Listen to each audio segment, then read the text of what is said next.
Hi, everyone, and welcome to the preview show delivered by FedEx. I'm Marty Snider from NBC Sports. This is Chris Rice from Collins Racing, also right here at NASCAR.com, where he is our resident crew chief. I tell you what, Kevin Harvick, pretty impressive, isn't he? What are they doing right on the 4 team, Chris? Everything. Everything's right besides some pit stop issues. So I feel, watching Kevin Harvick at the last 2 races, Atlanta was impressive how they closed.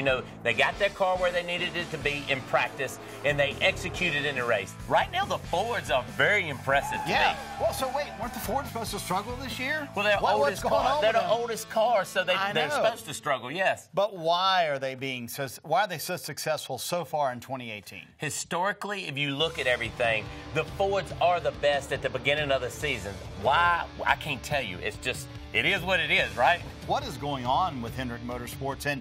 And should they maybe kind of take a step back and reset expectations for what has been a traditionally championship contending team? That's a big statement, Marty. I feel like that's a huge statement. But let's look at Hendrick. They got a lot of young drivers, and they have an older guy. I think they got to step back and look and see, okay, what are we missing it on the biggest? I don't think they change their expectations. If you do that, you're going to be okay with the top 10. I think they still got to strive for those top 5s, and they better figure out how to get there, or Mr. H is not going to be happy. All right, so now we've kind of seen a sample of a little bit of everything so far in the season. Obviously, we had Daytona, then you have Atlanta, then you have Las Vegas, which you see where everybody is on the downforce side.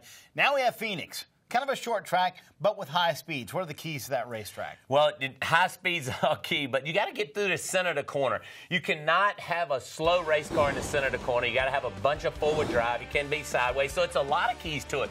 Having great brakes, and you better be there at the end. You better not get lapped, and you can't do anything stupid on those restarts. All right, last race in this configuration. They're going to move the start-finish line over off of turn 2, kind of towards the dog leg. How is that going to change things when we come back in November? I like that, because anytime you move the start-finish line from where it's been for years, you end up having wrecks coming to the start-finish line. It's a slower pace right through the middle of the corner, so somebody's going to get in there and bump each other, and coming to the finish, it's going to be a great race to see who wins. I love that they're moving it. All right, time for our NASCAR Fantasy Live picks. Who are you going to go with to win the race this weekend? Somebody said I would be insane if I didn't go with Harvick, but I'm not going with Harvick. Let me tell you why. It is so hard to win 3 races in a row in the top series. So I'm going with Kyle Busch. I feel they've been consistent. I feel he hasn't done anything crazy. He hasn't had a hot temper.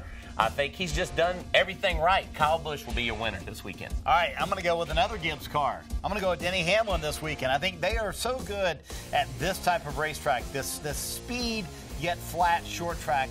I think they're very good. Obviously, he won at New Hampshire last year, so I'm going to go with Denny Hamlin to win this weekend at Phoenix. I was tempted to pick Chase Elliott this weekend. I got to tell you, tempted to pick Chase Elliott, but I'm going to hold off on that.